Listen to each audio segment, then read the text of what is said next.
Let's go to our top story now. Fresh off the elections, President Cyril Ramaphosa is addressing an investor conference this morning. Let's take you there now live. It's a level of support that we really appreciate. It's up from 2014 by 3 percentage points. But in these days when we have so much contestation with 48 parties all ganging up against the ANC, it was not a shabby performance. So we are truly humbled. I feel good because it's a level and a demonstration of confidence in the African National Congress and its leadership. And we truly appreciate that, and we don't take it for granted. But what it also means for us is that we've been given a chance, another chance, to go out and do good by the people of South Africa and to deliver, to serve them better, and to move away from what they did not appreciate.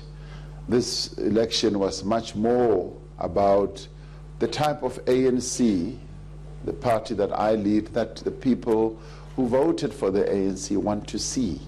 They want to see an ANC that is going to be committed, that is going to be corruption-free, that is going to be focused on serving their interests, and that is going to move South Africa forward and grow our economy and give our people a better life. So that is what I have gathered and have gleaned from this election process. So I am humbled. Wonderful.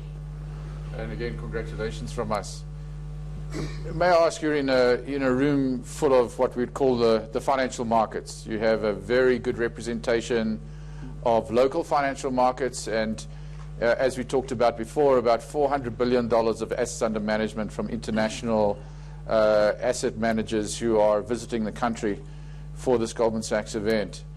So if we just take for a moment the confidence that you've taken away from the election, the question for the financial markets and for the investing public, I think both multinationals and institutional investors, is what are you going to do differently? What is it about this next 5 years that, with this confidence that you have from the mandate, electoral mandate, you will now be able to move forward?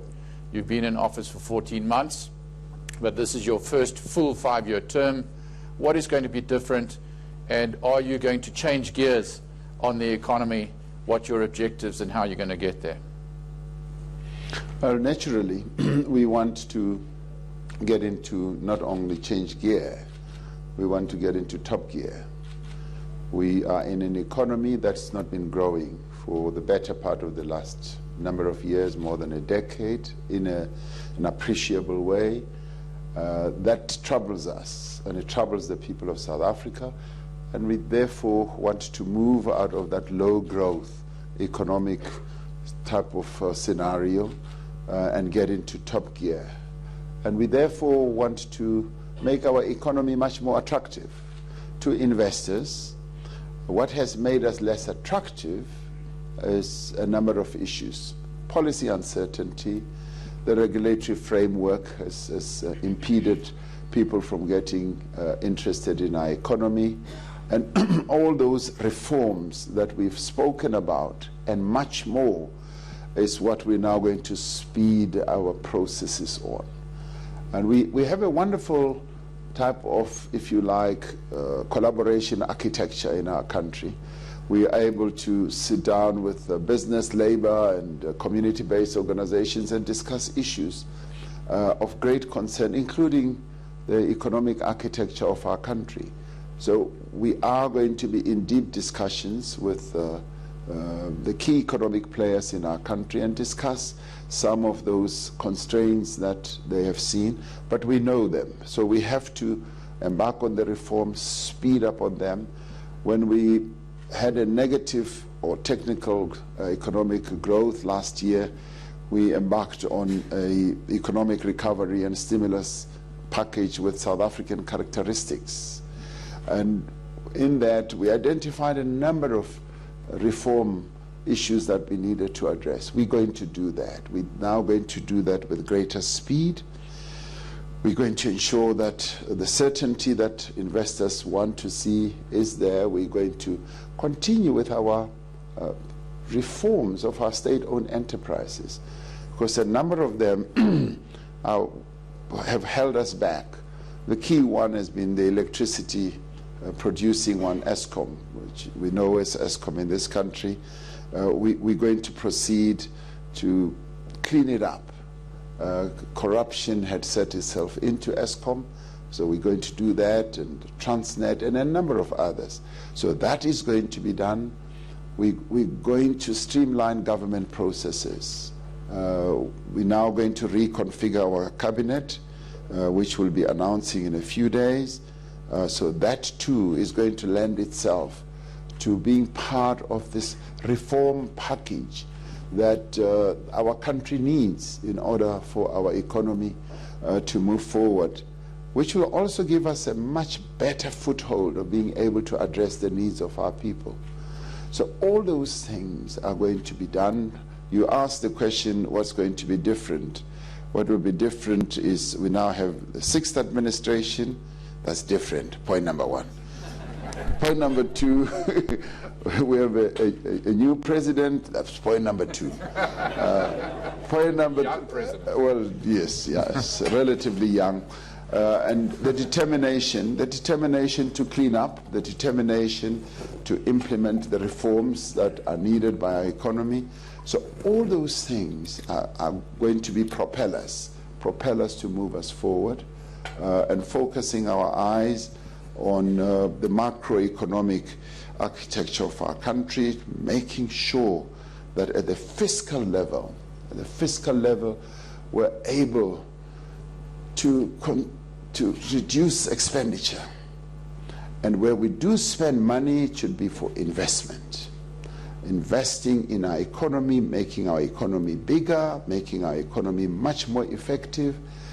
And the monetary level, I mean, we've got an independent central bank that does everything on an evidence basis, and we're very pleased with that, because they've been able to keep a lid on inflation and the value of our money. And when other things were, at the hands of the markets, the volatility of our currency is in your hands, all of you.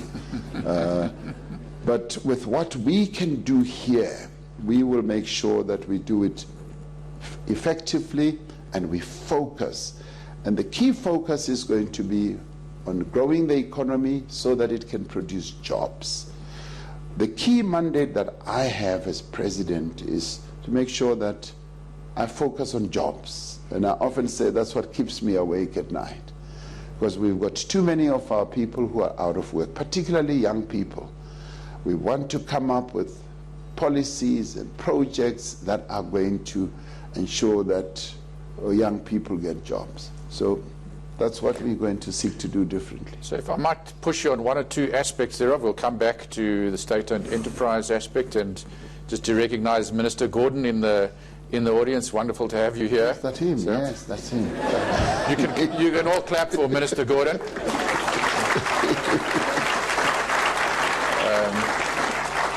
The aspect I want to push you on is hanging around with these investors.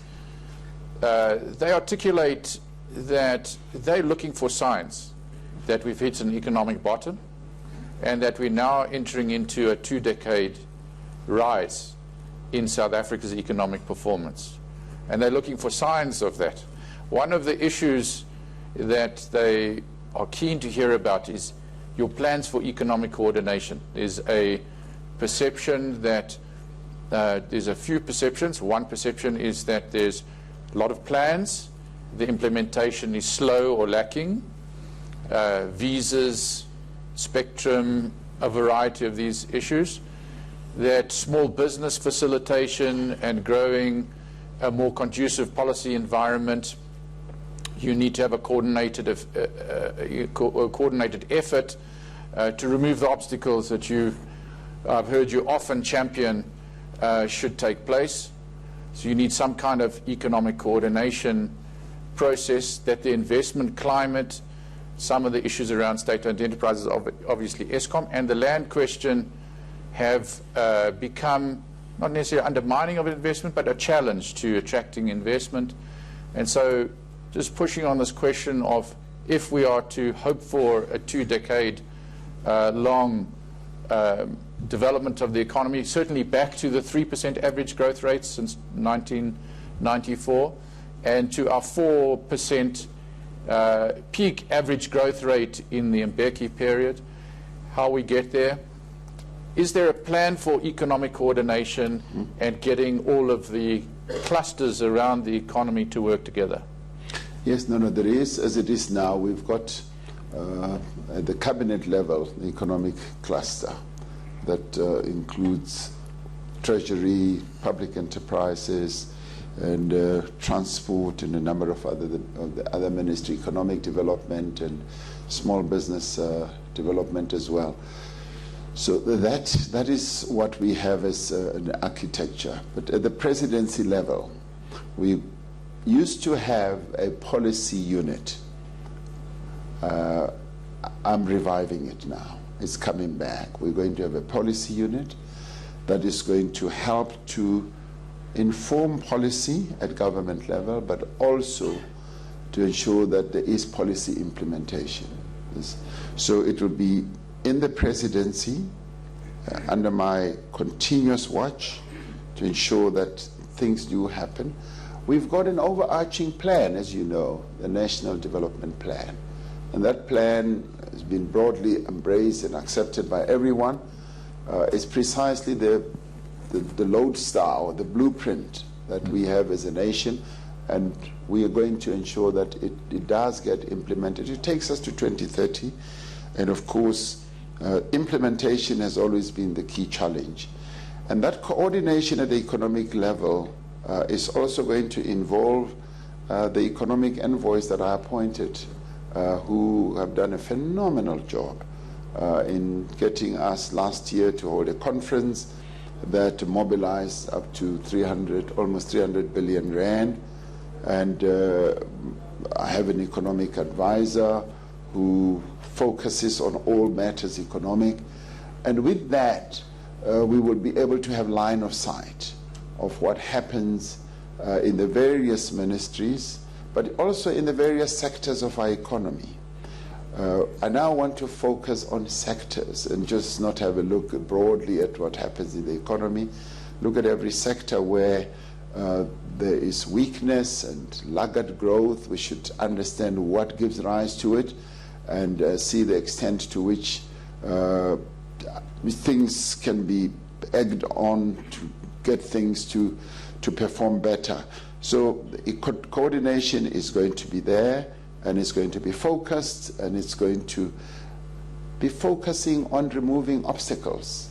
The regulatory framework in our country, I must admit, sadly, that it impedes a lot of business activity. Small and medium enterprises always complain that it takes them forever to get a permit for this and that, and we need to remove all that. You spoke about the visas. This thing has gone dead. It's not my fault. I hope you can still hear me. You spoke about the visas. The visa issue has been raised repeatedly with us, and we said that it should be addressed. There are still remnants of visa difficulties that people have. We're going to remove all that now. We want to open up the country, and there are quite a number of companies that want to bring in their officials, their colleagues here, and they're finding great difficulty.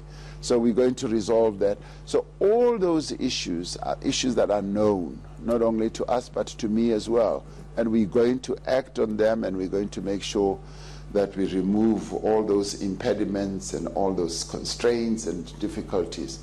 So all that will then be looked at from a central point of view, and the presidency will be driving all that. By the way, Minister Gordon, you can relax. That was not an Eskom blackout. The lights are on. The lights have been on for quite a while. Thank you for that, Mr. President. Maybe just to stick with the institutional design of the economy as opposed to the policy coordination. You're about to announce both the structure and the composition of your cabinet. What can you tell us about that would indicate translating this confidence that you have into a new faster path for the economy? Is there anything that you can share with us at this point? And we understand you may be not wanting to talk about structure of cabinet and so on until you're ready to do that, but anything that you could indicate to investors? They're obviously watching this cabinet, this new government, the administration, the institutional design with a great amount of interest. Well, you yourself are saying you know that I may not want to talk about certain things. You're too inquisitive this morning.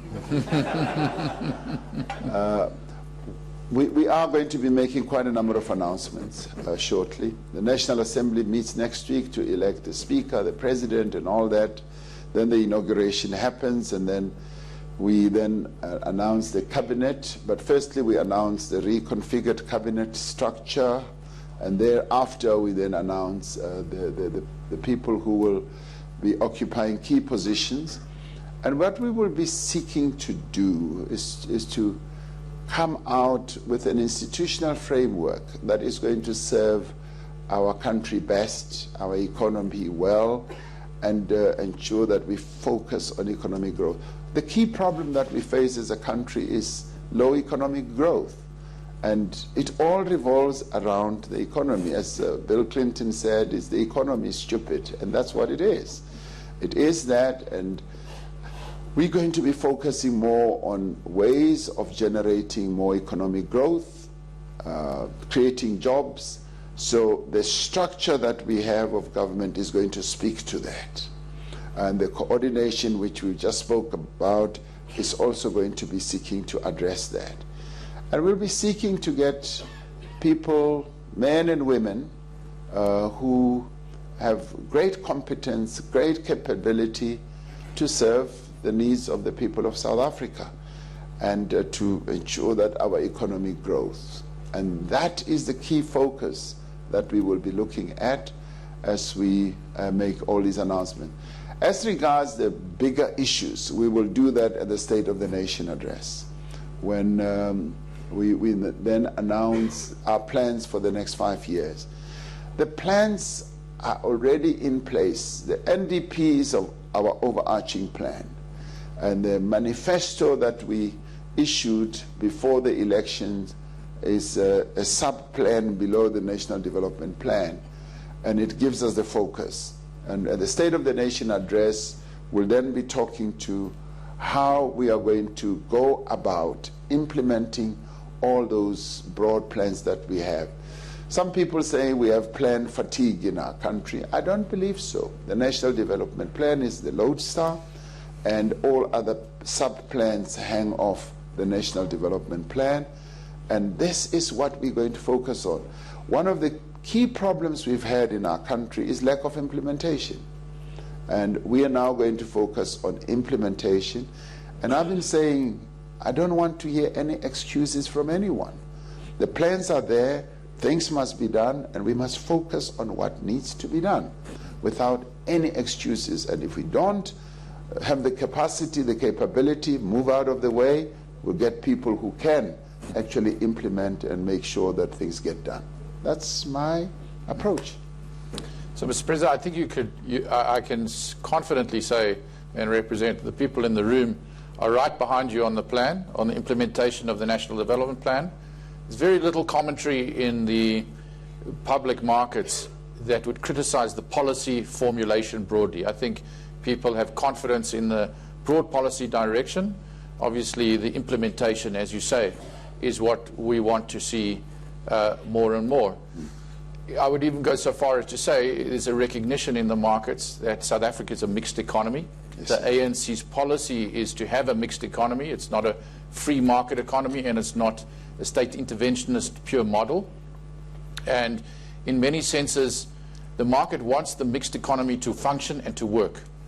So that leads on to the state-owned enterprise segment of the conversation, if you like, where people are very worried about this becoming an albatross around your neck, that the state-owned enterprises that you are inheriting now in your sixth administration, however it has been developed and caused, is a very significant challenge. And the biggest elephant in the room is clearly Eskom.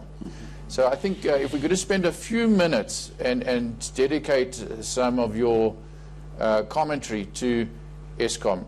Is there a plan to fix it? Clearly you've inherited a huge problem. It's an operating problem, a fiscal problem, and a management problem that you've inherited over a long period. You've put in place a new board and new management, and we've had some unfortunate situations like the Mozambique crisis hit Eskom, result in level 4 load shedding at some point, and we have very high levels of debt.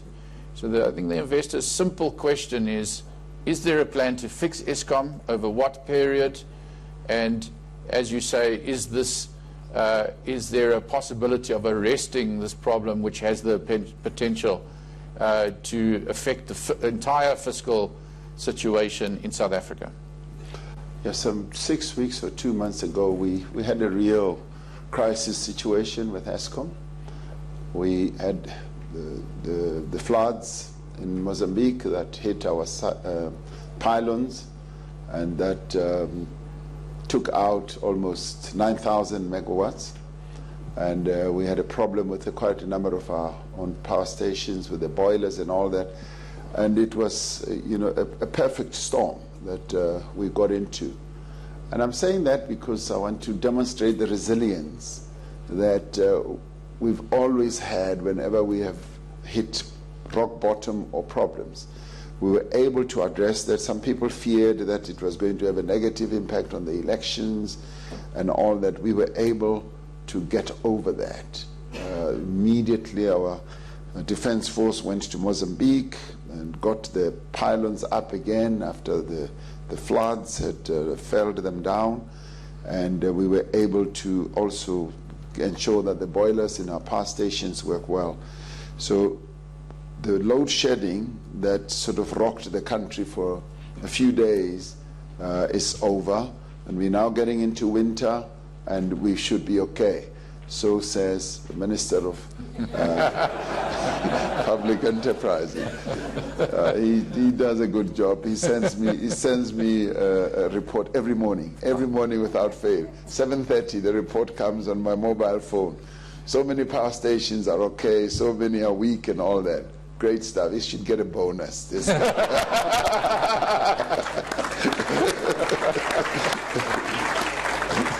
But having said that, the resilience is there. What are the challenges? And I'm sure he's going to talk later. The challenges are management issues. I mean, those who sought to capture the state, as you all know, that we've had a major challenge of state capture, started at the head. The board, the management, the governance processes in Eskom were just destroyed, completely destroyed. In fact, they started right at the top, at the department and all that, even at the higher top. But then it went to, no, I mean at the department, that is. You're too inquisitive. So the governance was a major problem. The management also a major problem, and then it led to the ballooning of the staff, and many more people were employed. And our power station, in terms of what we produce, in terms of the power we generate, when we compared to others in the world, we overstaffed. But that is a problem that we have inherited, and we have to deal with it sensitively with our unions in very thoroughgoing discussions, without, in the end, just throwing people out willy-nilly in that way. We've had financial challenges. I mean, Eskom is the only company, I think, in the history of this country which has worked up a debt of 430 billion rand. So it's a problem that we have to deal with. But in the end, Eskom is just too big to fail. It's just too important to fail. is just too overarching in the life of our country to fail.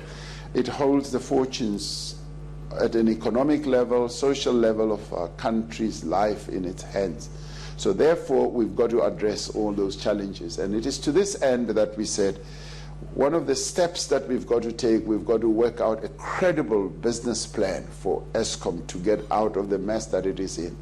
The plan is in place, it has been tested, it's been evaluated, it is credible and can be implemented, and it is already being implemented. We've got to have an effective management team that also we have, and we're going to even strengthen it more as well. We've got to have a very good board to ensure that there is proper governance, but we've also got to look at the debt and address the issue of the debt, which is precisely what we are doing now with our treasury, with our lenders, because it is so important and it's too big to fail. We are not going to allow Eskom to fail, because if Eskom fails, this economy fails. This country also fails. So we're not going to allow that. We're going to come up with plans, and some of which will also be announced in the State of the Nation address, to the extent that we can, to just give the level of assurance and confidence on how we're going to do it. So one of the steps or measures that we're going to embark upon is to restructure Eskom. It's now been broadly accepted that in order to shore it up, in order to address all these challenges, we've got to restructure, to align it to be like other energy-producing entities around the world. In many countries, they've restructured them, they've established entities that focus on certain aspects of their business, generation, transmission, as well as distribution. And to be able to bring partnerships with the private sector, partnership with others. Now, what I need to make clear is that it is a valued national asset, and we are not privatizing Eskom. We are restructuring Eskom, a process that will also allow the private sector to be our partners in generation, our partners already in distribution. There are already quite a number of distribution actors in the mix. And so generation lends itself also to having a number of partners who can participate in that. So we think that we've come up with a very good plan. Of course, the elephant in the room is always going to be the debt. And we are going to address that. And we will address it in a way which is underpinned by a key statement: it is too big to fail. And it is far too important to fail.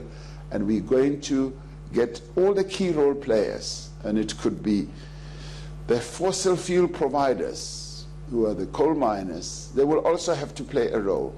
Labor will have to play a role. The government itself has to play a role. The private sector has to play a role, including our own communities. When I delivered my State of the Nation address earlier this year, I said we all have to participate in resolving this problem. And there are sacrifices that we will have to make, because without an Eskom, then our economy stalls. So if we want our economy to continue pumping and going ahead, we've got to resolve it.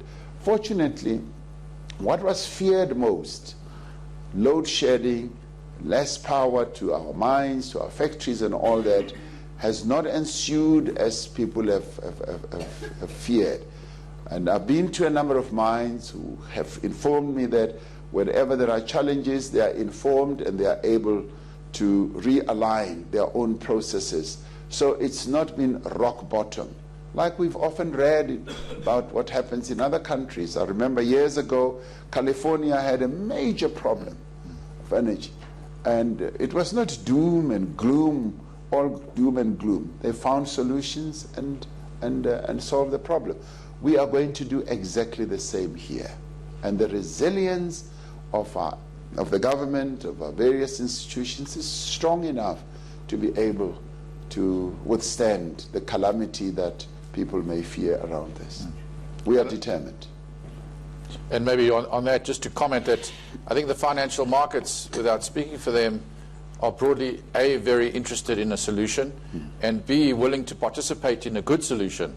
And if there's a sustainable solution that results in a sustainable gearing ratio for Eskom, I think you will see the financial markets available to both Eskom and to the sovereign in a proper way. So I think everybody's aligned on needing a solution and wanting to get to that solution as effectively as possible. So you said the financial markets are ready and willing to participate. You said that, didn't you? Thank you so much.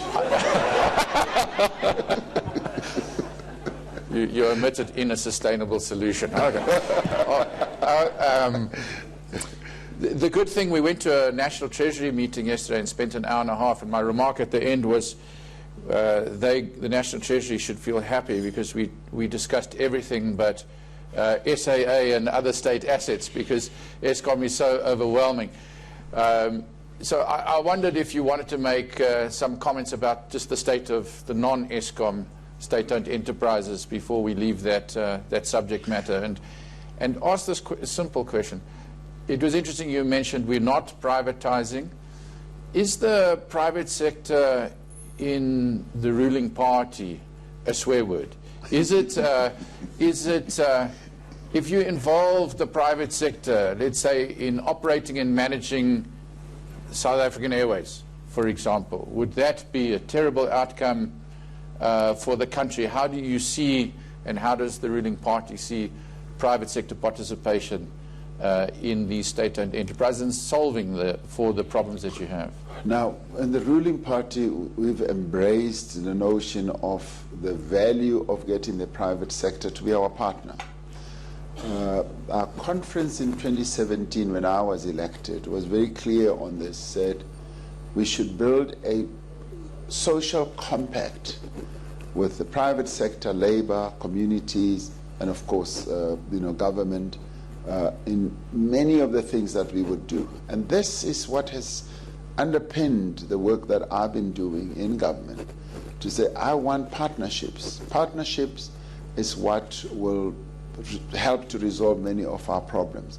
So it's no longer a swear word, and it is not a swear word.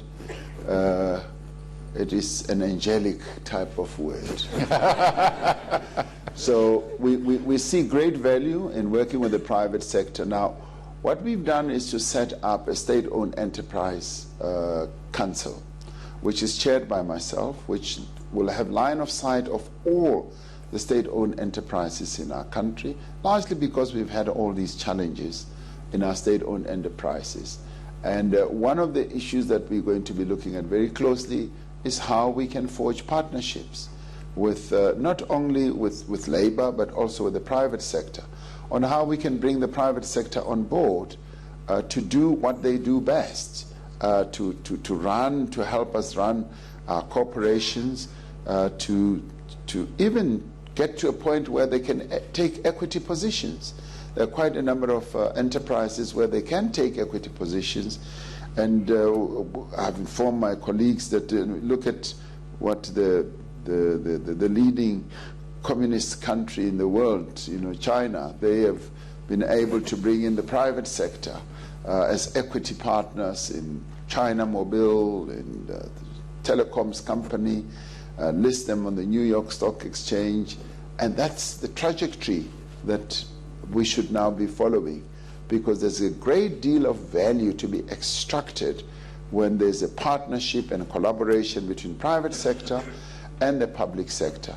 So that debate is no longer the key issue now. I think what we should say, though, is the swear word has been privatization, because people have feared privatization because where it has happened, it has led to job losses. It has led to defocusing public enterprises from their, if you like, developmental mandate of meeting the needs and concerns of ordinary people. But we want to do things in a very smart way. The smart thing to do is to work with the private sector to even address those developmental needs. Make sure that people get water, they get electricity, and their cost of living is also brought down. So there is a great deal of value for us working with the private sector, and that's precisely what we are going to do. With the 5 minutes or so left, I just want to touch on two issues you've briefly touched on: youth unemployment, yes, and the land issue. So maybe we can go on to the youth unemployment issue. You know, I'm a passionate co-chairman of the Youth Employment Service Initiative, which you have led and championed, and very much thanks to you for that. And I hope all the people in the audience are going to ask themselves the question, how can they participate in the Youth Employment Service and help us reach our targets of 1 million youth interns into South African businesses over an extended period. It's underway. We have about 20,000 youth in it. And I know your office is very busy, not just on the Youth Employment Service, but on coordinating a plan for youth on a number of different bases outside of the Youth Employment Service. So that's greatly welcome. Perhaps you could just make some comments about the youth unemployment problem. Clearly it was a major factor in the elections. Young people didn't come out in their numbers to vote. Some did, but many didn't. And their participation in the political and economic life is a critical issue for us. Yes, young people, I guess it's not only in our country, but all over the world, and certainly on the African continent, are feeling disaffected, alienated, because in the main, the economies of our countries are not absorbing them into job situations. In our own country, after years of being prevented from getting into various skills and professions, they now get those. Doors of learning, universities, colleges have been opened. They go to these institutions, they come out with certificates, degrees, and they don't get jobs. So that has a dampening effect on their enthusiasm, even to participate in public life, in voting and all that. So we face a major challenge because almost 60% of young people are unemployed in our country, and we've got to address that. Even the figures that came out yesterday showed a decline once again in the job market, and many of those people who are unemployed or lost jobs are young people. So initiatives like the Youth Employment Service and a number of other initiatives, such as preparing young people for the job market or the job situation or the world of work, are valuable initiatives. And that is why we're calling on South African companies, one, obviously to invest, and two, to focus on young people, to bring them into the job situation. In the main, most of them come out of universities or college without any skill whatsoever. And they feel aggrieved that whenever they seek jobs, they are asked, do you have any experience? And when they say no, they say, we don't want you. And in the end, nearly all of us here, in our first jobs, we had no experience. In fact, what we knew was most dangerous to be in the companies that we could have worked for. But we were absorbed in, and we were, mentored and given an opportunity.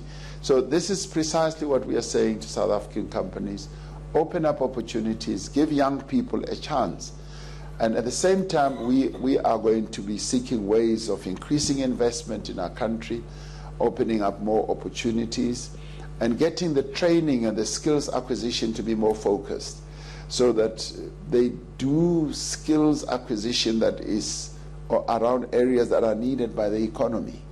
And we've found that where young people have bothered to get skills that are needed by the economy, they get jobs, either in the engineering field, technical field, and all that. That is now the education trajectory that we have now embarked upon. We're now starting at school level to have technical schools where young people can get into schools at year 8 of school life to start learning technical stuff, to either be a plumber, to be an electrical person, to be whatever. So they're learning, and that, you will be amazed, is being taken up by so many parents. Parents are now channeling their children after year 7 of school into those type of high schools. So that already informs us that there's a great deal of appetite. We now as companies, we now as government need to open up opportunities and channels for our young people to get into very skilled type of callings or crafts and all that. So, but youth unemployment is a huge headache, and we are addressing it. Just to say, the Youth Employment Service, I mean, credit has to be given to yourself and a person like Stephen Kosef and various companies that are participating. Nedbank was one of the companies that took, at one fell swoop, took 3,130 something young people, one go, and they're going to keep them. And Investec was telling me that of those that they took, 97% of them got jobs after spending the full year of this Youth Employment Service. So this Yes campaign that we are on is gaining traction, and I see it gaining more traction. I threw a challenge at the boffins of business here, like Colin, and I said, I want 1 million jobs within 3 years, 1 million opportunities rather, for young people within 3 years. We're still far off from that, but we're gaining traction in a wonderful and admirable way, because now companies are beginning to do the real quality stuff rather than just adding numbers, and I think we will get somewhere. And there will be many other initiatives that will be focused on young people, because that's what all of us should be doing. And the evidence, by the way, for the audience, I think you've seen it, is that actually these youth interns quickly go into creating small businesses, and their small businesses they employ on their own 20 or so people. And so it has a ripple effect, together with the SME fund that Adrian Gore has been driving. I think these are ways in which the business community is linking arms with the president in his And they get, you must tell them about the story of this young person who went to learn baking. Young man went to learn baking. He was baking cupcakes. And one hotel took him on. They taught him all that. And in no time, he left them, set up his own business. He's making millions of cupcakes, and he's now employed 12 people. And he's now told me that he intends to employ another 20 people. So a young person who's like 19 years old has started his own business, and he's just flying, and you can order the cupcakes online, and, you know. Internet of Things. Mr. President, the final question, because I think we'd be remiss if we didn't touch on it with the audience here, is the land question. Yes. In some ways, the most difficult. You call it the original sin, yes. And we understand it. Obviously, the question is this something that the investors should be worrying about, or is this going to be a well-managed outcome in which security of tenure is secured for any investors who come into South Africa? And what will the next couple of years hold on the land debate? Yeah. No, I would say investors should not be worried about this. They should never even have a headache about it. We live in a country that is governed by the rule of law. The land question, as you've said, was the original sin, and we've got to deal with it. And I often tell people that people must remember, and those who don't remember must get to know, that this governing party, which I lead, when it was formed in 1912, it was not formed for getting the vote, human rights, and all that. It was formed for the land. The originators or the founders of the ANC said, our land was taken away from us. We were moved away from our land. We were dispossessed of our land, and some of it happened brutally, some of it happened by just being pushed off. And one person who became the Secretary General of the ANC wrote a book, Saul Blaikie, about the pain that people of South Africa, black people, suffered as they were being moved off the land. And he tells the story, a real story, he said in his book, of a couple that was moved off the land in the middle of the night. They had to be moved off. They were traveling in their donkey cart, and their baby died. Baby, I think, few months old baby died, and he says they had to find a place to bury the child, and they buried the child by the side of the road because they no longer had land to bury even their own child. And he says the pain that evoked is almost like unbearable. And so the ANC, having been found on the land question, and even had slogans over the years that the land must come back and all that. With time, when various international documents were embraced, like the Universal Declaration of Human Rights, it added the issue of the right to vote, human rights, so it became a wholesome sort of demands type of organization. But the land remained at the core of it. And the constitutional architecture that we put in place was such that it dealt with the land. And one of the issues that almost derailed the dawn of democracy in our country during the negotiations was the land issue. So it never died. It remained bubbling right at the bottom. And over the past 25 years, it has not been addressed fully. So it raised its head again at the conference, and people said, we need to address this original sin because it still causes a great deal of pain to the people of our country. Let us find ways of addressing it. One of those ways the conference came up with was that expropriate land without compensation. And then we then said, let's start a debate in the country. The debate has ensued and people have given their views. But in the course of it all, a number of people have come up with a number of interesting solutions. You know, even landowners, farmers, and so on, they've said, we don't want to be part of the problem, we want to be part of the solution. We don't want to make the mistakes that were made in other countries north of us. We actually want to be people who will participate in an integrated solution that will lead to something that's good for the country. When the conference discussed this matter, it said we need to reform the land, but we must make sure that it does not have a negative impact on the economy, does not lead to lower agricultural production or food security. So those were the key requirements or considerations that were put in place. And it is with that the debate then ensued. It is now going into Parliament, and the Constitution as it is now does allow land to be expropriated, as all countries have in the world. And to a point where, yes, even without compensation, it can happen under certain circumstances. Now, we are saying here in South Africa, we've always adhered to the rule of law. We have a constitution, and we are going to insist that everything is done in terms of our constitution, in terms of the rule of law. And I've said repeatedly ad nauseum that there will never be land grabs. We will not allow land grabs to happen. We will ensure that the process of land reform takes place in an orderly manner, in a manner where everyone fully participates. So I've often said too, even foreign investors have no fear.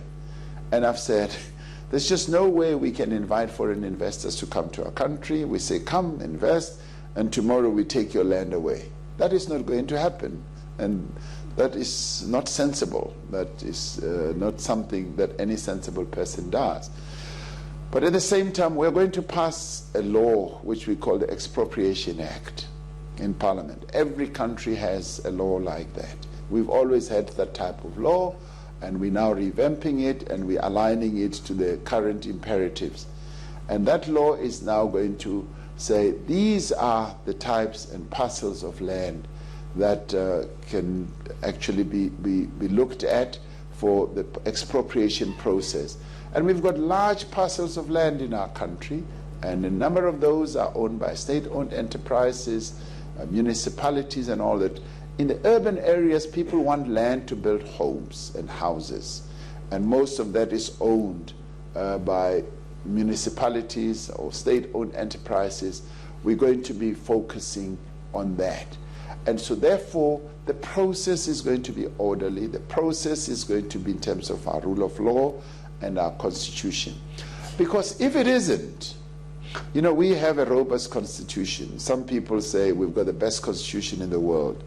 A justice from the United States said, President, we often look at your constitution when we seek to give more meaning to our own constitution, because you've got the best constitution. So our constitution is such that if we do things in a way that is one reckless, that is outside the parameters of our constitution or the law, South Africans can take us to court. And where they have, they've often won.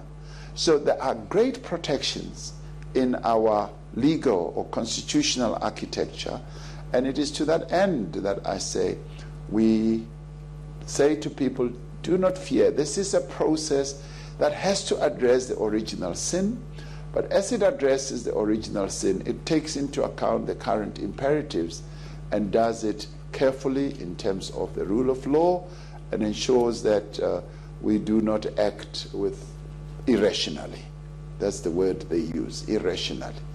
You see, with me as well as president, they often say, my advisors often say, President, you must always seek to act rationally. Because if you don't act rationally, the courts can rule against you.